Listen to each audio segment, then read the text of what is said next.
नमस्कार, जय Hind. Unsung facts में आपका स्वागत है। आइए आज बात करते हैं एक ऐसे भारतीय राष्ट्रपति के बारे में जिन्होंने इस देश को जिया है, इस देश के लिए जिया है, इस देश के लिए मरे भी हैं और उस सम्मान को वो प्राप्त नहीं कर सके जो सम्मान उन्हें मिलना चाहिए था। शायद यही हमारे देश की विडंबना है, जो इस देश के लिए जिया है और जो इस देश के लिए मरा है उसे वो उचित सम्मान नहीं दे सका है। मैं बात कर रहा हूं राजेंद्र प्रसाद जी की, राजेंद्र बाबू जी की, जिनका कार्य क्षेत्र पटना था, जो गांधी जी के संपर्क में भी थे और गांधी जी के बहुत ही ज्यादा प्रिय थे। आप कह सकते हैं सरदार वल्लभ भाई पटेल और नेहरू से भी ज्यादा प्रिय। वैसे गांधी जी को नेहरू ही ज्यादा प्रिय थे। नेहरू की प्रसाद राजेंद्र बाबू जी से बनती नहीं थी। इन सब बातों में हम आगे चर्चा करेंगे। इनकी राजनीतिक कैसे गतिविधियां क्या रही, इनका देहांत के समय जब इनकी मृत्यु हुई तब इन्होंने क्या क्या झेला और इन्होंने इनका राजनीतिक जो सफर रहा उस पर भी हम चर्चा करेंगे कि हमारे पहले राष्ट्रपति को क्या क्या झेलना पड़ा, कैसी कैसे विचारों की भावना झेलनी पड़ी। ऐसा नहीं है कि तानाशाही आज ही है केवल। हमारे आज जो कांग्रेस के युवा नेता हैं, जो एक परिवारवाद जो सिस्टम है उन्हीं की विचारधारा से जो भी मेल नहीं खाता तो वो खराब है, ऐसा उनका मानना है। तो ऐसा नहीं वो आज है, वो उनके जीन्स में है। वो आज हम देखेंगे कैसे है। तो राजेंद्र बाबू जी पैदा हुए छपरा, बिहार में है। छपरा एक जिला, उससे 70 किलोमीटर दूर एक जीरादेई गांव में जन्म हुआ इनका 3 दिसंबर 1884 में।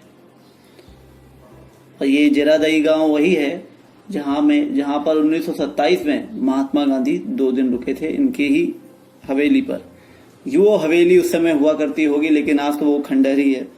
मैं वही बता रहा हूं ना, जो नेहरू के विचारधारा से अलग था उसका सम्मान नहीं हुआ, उसके परिवार का सम्मान नहीं हुआ और उसने जिल्लत भरी जिंदगी जी। एक राष्ट्रपति का घर एक स्मारक के तौर में होना चाहिए था, एक अच्छा होना चाहिए था। ऐसी बहुत सारी कहानियां हैं, हम थोड़ा आगे देखेंगे। पिता का नाम महादेव सहायक जी, माता का नाम कमलेश्वरी देवी जी, जो एक बहुत ही रिलीजियस लेडी थी, धर्म शास्त्रों की ज्ञाता भी थी। और बहुत बड़ी जल्दी उम्र में इनका भी देहांत हो गया था कमलेश्वरी देवी जी का। लेकिन मरने से पहले अपने पुत्र को, जो राजेंद्र बाबू जी थे, उन्हें काफी कुछ उन्होंने शास्त्रों के बारे में बताया। जब शास्त्र कंप्लीट हो गए तो बात आई फारसी सीख ले, तो उन्हें मौलवी के पास भी थोड़े दिन भेजा गया कि फारसी सिखाओ, क्योंकि फारसी जो थी वो मुगलों के टाइम में, जैसे आज इंग्लिश को हम उतना प्रेफर करते हैं जो कि करना नहीं चाहिए हमें, अपनी मातृभाषा से अच्छा कुछ नहीं। लेकिन इंग्लिश एक क्लास हो गई है, वो एक लैंग्वेज भर नहीं रहेगी इंडिया में, वो एक क्लास हो गई है। तो उसे मुगलों के टाइम पे फारसी एक क्लास हुआ करती थी। तो फारसी सीखने के लिए मौलवी के सानिध्य में भी थोड़े गए। इनका पढ़ाई का जो टेन्योर था, इनकी जो बचपन से ही बड़े मेधावी रहे, पढ़ते थे। एक तो कहानी ऐसी भी है, इन्होंने ग्रेजुएशन में इतना अच्छा लिख दिया था कि जो एग्जामिनर था उसने लिख दिया examinee is better than examiner ऐसा करके लिख दिया था उन्होंने। तो ऐसे थे हमारे राजेंद्र बाबू जी। ग्रेजुएशन में इन्होंने गोल्ड मेडल लिया, लॉ में इन्होंने गोल्ड मेडल लिया। प्रारंभिक शिक्षा इन्होंने छपरा से की। पत्नी का नाम राजवंशी देवी जी था। 12 वर्ष की आयु में इनका विवाह हो गया था उनसे। कहते हैं कि जो 2 दिन की यात्रा थी तो ये डोली में ही सो गए थे। ऐसे थे राजेंद्र बाबू जी हमारे, मतलब एक कोमल व्यक्तित्व वाले। और उन्होंने कैसे पढ़ाई की और उसके बाद राजनीति में भी आए महात्मा गांधी की प्रेरणा से, कि इनको लगा कि उस समय माहौल देश में क्या चल रहा था। हाँ, लास्ट में इन्होंने इकोनॉमिक्स से भी एमए किया था। उस समय देश में माहौल था कि 1905 में बंगाल में विभाजन हो गया बंगाल का। किस लिए? अंग्रेजों ने कारण दिया, भाई बहुत बड़ा है बंगाल, मतलब जो अपना पश्चिम बंगाल से पश्चिम इसलिए बोलते हैं, वो पश्चिम साइड है।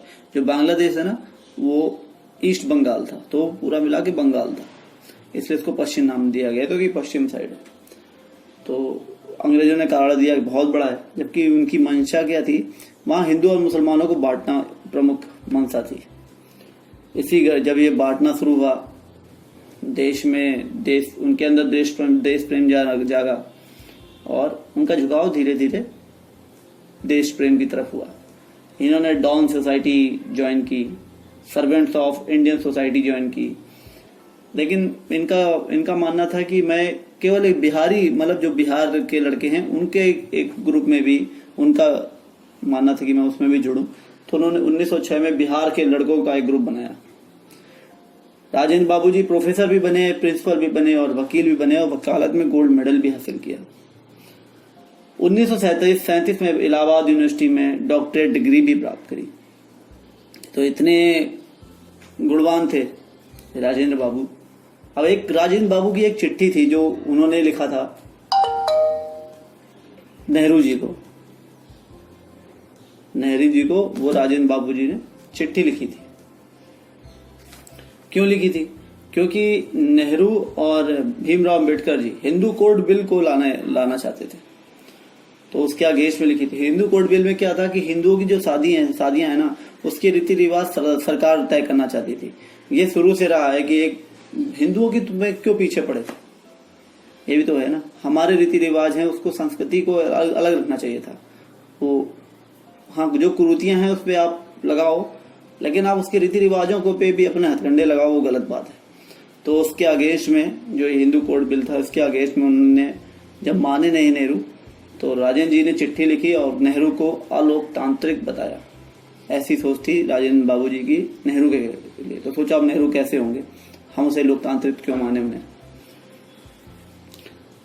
नेहरू जी का क्या सीन था, अब ये विवाद जब चल रहा था, तो ये जो चिट्ठी नेहरू को भेजने से पहले जब भेज दी तब तो ठीक था। उससे पहले ये चिट्ठी इन्होंने सरदार पटेल को दिखाई। पटेल जी ने बोला इसको अब अभी जेब में रखो, 1 महीने बाद भेजना। क्यों? क्योंकि चुनाव होने वाले थे राष्ट्रपति जी का, और राष्ट्रपति का चुनाव होने वाला था, और नेहरू क्या चाहते थे कि राजगोपालाचारी को राष्ट्रपति बनाया जाए। लेकिन सरदार पटेल जानते थे कि राजगोपालाचारी उतने सही नहीं है। वो उस समय गवर्नर जनरल भी थे, तो नेहरू ये सोचते थे गवर्नर जनरल है, इसको ज्यादा करने की जरूरत नहीं, सीधे राष्ट्रपति बना देंगे। और वो पसंद भी थे, उनकी जो विचारधारा थी वामपंथी और थोड़ा बिल्कुल मतलब हिंदू रीति रिवाजों को ज्यादा नेहरू जी मानते नहीं थे। तो वैसी विचारधारा राजगोपालाचारी की भी थी, और लेकिन इसलिए वो पसंद भी थे नेहरू को। अब अपने तो सनातनी थे राजेंद्र बाबू, तो वो उनको कैसे पसंद आने वाले थे। तो वही पटेल जी ने बोला इस चिट्ठी को भी आप जेब में रखो, इसको बाद में भेजना 1 महीने के। तो उसके बाद लेकिन पटेल जी का भी कहाँ तबका कम था, उन्होंने बोला नेहरू अगर अगेंस्ट भी करेगा तो मेरे पास संगठन की शक्ति है। तो उसी संगठन की शक्ति के बल पे राजेंद्र जी को राष्ट्रपति बनाया गया। नेहरू के कैबिनेट, हाँ उससे पहले वो नेहरू की कैबिनेट में खाद्य मंत्री थे। अभी राष्ट्रपति बनने के बाद अब सरकारी पैसे से सोमनाथ मंदिर है ना अपना, जिसे गजनबी ने तोड़ा था, लूटा था, उसका जीर्णोद्धार कराया गया था। तो उसकी बुलाया गया राष्ट्रपति जी को, राजेंद्र जी को। तो नेहरू ने बीच में बोला नहीं नहीं आप कैसे जा सकते हो। तो उनकी एक लाइन थी, मैं नहीं बोला, ये उनकी लाइन थी कि मैं भारत का राष्ट्रपति हूं, वो एक तरफ है, लेकिन मैं हिंदू भी हूं, तो इसलिए मैं जाऊंगा। और वो गए, बोला मैं राष्ट्रपति के तौर पे नहीं जाऊंगा, लेकिन मैं एक हिंदू राजेंद्र प्रसाद के तौर पे जरूर जाऊंगा। तो ऐसे थे हमारे राजेंद्र बाबू जी। 26 जनवरी 1950 को राष्ट्रपति बनाए गए। 1952 में राष्ट्रपति चुनाव राजेंद्र जी के प्रतिनिधित्व, हाँ फिर 1952 में राष्ट्रपति चुनाव रखा गया। तो राजेंद्र जी का जो मेन प्रतिनिधि थे वो थे प्रोफेसर केटी शाह, जो वामपंथियों के सपोर्ट के साथ। ये वो है पहला निर्वाचन शुरू हुआ था 1952 से। वैसे तो 26 जनवरी 1950 को उनको बोल दिया गया था राजेंद्र जी राष्ट्रपति रहेंगे, लेकिन निर्वाचन वाला हो गया कि पहले निर्वाचित राष्ट्रपति कौन होंगे, वो थे। और फिर से उसके लिए चुनाव हुआ 1952 में। तो ये केटी साहब भी जो थे वामपंथियों का सपोर्ट बहुत ज्यादा था, तेलंगाना से संपर्क रखते थे ये केटी साहब, ये प्रोफेसर साहब थे। तो ये भी वामपंथी सरकार आना चाहते थे। और नेहरू तो भाई फार्म बंदी फेवर, और ऊपर से केटी साहब, तो कि वो नेहरू केटी साहब को बनाना चाहते थे और मेन प्रतिनिधि बन के उभर रहे थे ये राजेंद्र बाबू के, लेकिन हारे। राजेंद्र जी को मिले वोट 5,07,400 वोट मिले और प्रोफेसर केटी साहब को केवल 92,827 वोट मिले। अब राजेंद्र जी पहले निर्वाचित राष्ट्रपति चुने गए और उस समय उपराष्ट्रपति की जरूरत थी, तो उपराष्ट्रपति कौन चुना गया? डॉक्टर सर्वपल्ली राधाकृष्ण, जो नेहरू के प्रिय थे। इनकी एक कहानी ये भी है कि जब राजेंद्र बाबू का देहांत हुआ तो नेहरू जी ने मना किया कि आप उनके उसमें नहीं जाओगे, मर गए ना, तो उनके देहांत में आप हिस्सा नहीं लोगे, लेकिन राधाकृष्ण ने उनको मना किया, नहीं मैं जाऊंगा। नेहरू जी पसंद नहीं करते थे राजेंद्र जी को, क्योंकि राजेंद्र जी उनके तर्क अलग थे, उनकी विचारधारा अलग थी और नेहरू जी की अलग। राजेंद्र जी को एक बीमारी थी दमा की, अस्थमा की भी उनको बीमारी थी, तो 1961 जो उनका वो पूरा साल रहा, उनको 6 महीने उसके लिए अवकाश भी लेना पड़ा, पूरे दमा से ही पीड़ित रहे।